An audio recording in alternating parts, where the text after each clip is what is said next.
This is James with NetNewsLedger. Joining us by telephone today in what is becoming the new social distancing interview technique is Lori Paris. Welcome, Lori, to our NetNewsLedger coverage. Hi, James. How are you? Well, I think I'm like all of us. We're kind of sitting here wondering what's next, you know? Yeah, it took me about a week. I think I was in a bit of shock, a little bit of shock. We are closed. My business is closed. And on the following week, I started working with our creditors and our vendors here in the hub to make sure we survive this. Many won't. I'm also staying on top of looking at provincial and federal funding mechanisms that are going to be coming forward. Unifor just posted about the new CERB program. It was supposed to come out, it'll come out in April, but we're getting some information about it now. And I'm just hoping that there's not too many cracks that entrepreneurs will fall through. About the South Core, I'm not so positive. I'm not seeing social distancing. I think social distancing is more difficult for people who don't have a roomy home and a big backyard. And I fear that people with addictions who are being supplied their drugs from Manitoba and Southern Ontario are a virus vector that I suspect is not being sufficiently addressed. It is not business as usual in Thunder Bay, but it looks like the drug trade feels that they are an essential service of the city. Who's dealing with this, and what is the plan? I think that immediate testing in this community would help to protect us all. Now, what are you seeing in downtown Fort William in the BIA? I mean, I know you're not a spokesperson for the BIA, but that's where your business is. Well, I don't think I don't think they have much choice if their businesses are shut down. I believe they're probably like everybody else, getting together, building a strategy, and then responding. I've heard nothing yet. Hopefully, it's coming soon. Now, Monday night at City Council, the city's identified some suitable benefits and savings, is what they're calling it. The mayor and City Council. Do you believe that the city is stepping up as hard as it could? No, I don't believe so. $670,000 in incentives and deferrals are not anywhere sufficient at what they could be offering at the municipal level. I'd like to get the sense, which I'm not at this time, that they are seriously grappling with this pandemic and not just waiting for it to play out and go back to business as usual. It's not business as usual. I don't feel that the mayor and council are engaged with the pandemic on the level they need to be. I'd like to hear that the reserve fund, and I know this is going to be controversial, that has been built up with other projects in mind, could be and should be sized up as a source of funding for dealing with this pandemic. Now, Lori, the mayor addressed Thunder Bay yesterday in a video. He's talking about the need for us to come together. He's saying that it's up to all of us to be social distancing. He was really echoing what the Thunder Bay Regional Health Sciences Centre and the Thunder Bay District Health Unit have been saying. Now, it's good that the mayor said that too, because the more we say it, the better.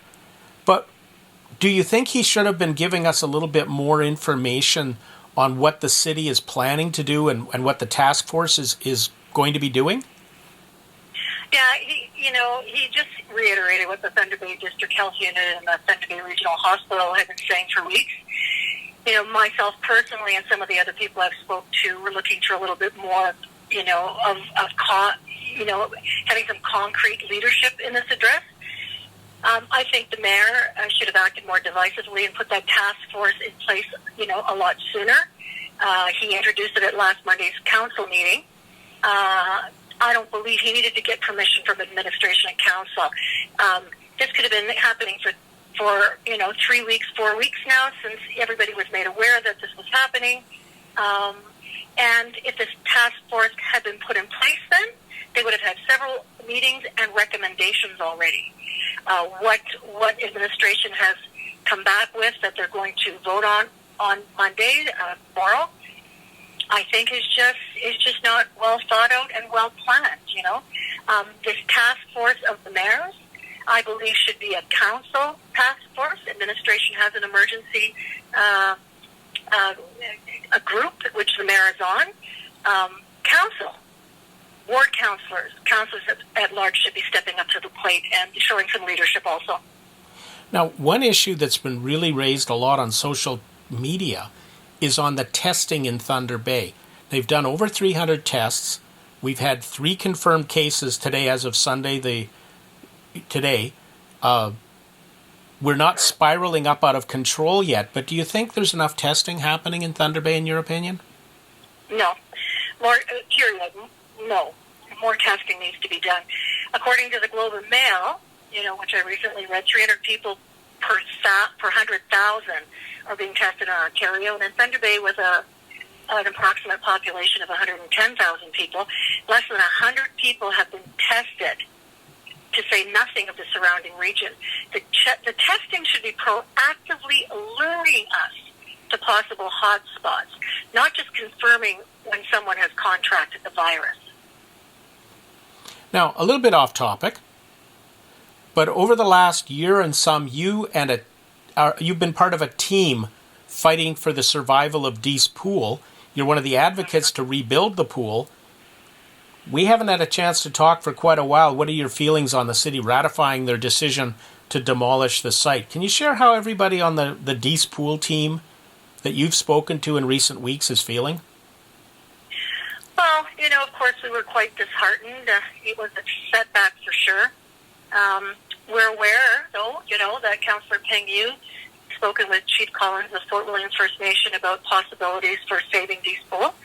So we've been given some hope.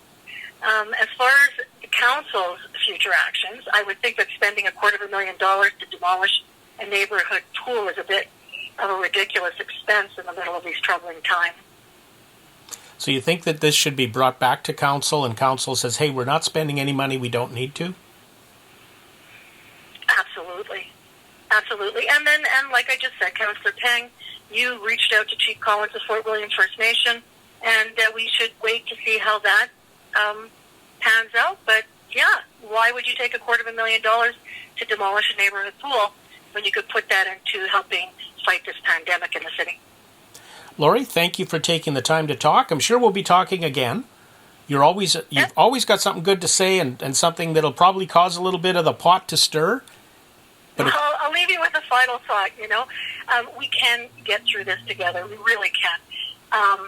We are, and I've seen this. One of the things I really enjoy about Thunder Bay, other than this beautiful Lake Superior, is the people and their stamina and their tenacity that saw a beautiful hospital built, that saw a community auditorium with their own, orchestra. These people, when they want something, they get it. They want to stay healthy. They want to beat this pandemic. They will. It would sure help if our municipal politicians showed some real leadership, because for me, when I watched the last council meeting, they all looked like deer in headlights, and I'm a bit concerned. Lori, thank you. We'll be talking again. Thanks, Jim. Have a good day. Hit that subscribe button, hit that like button, share this video, and keep up to date on what's going on.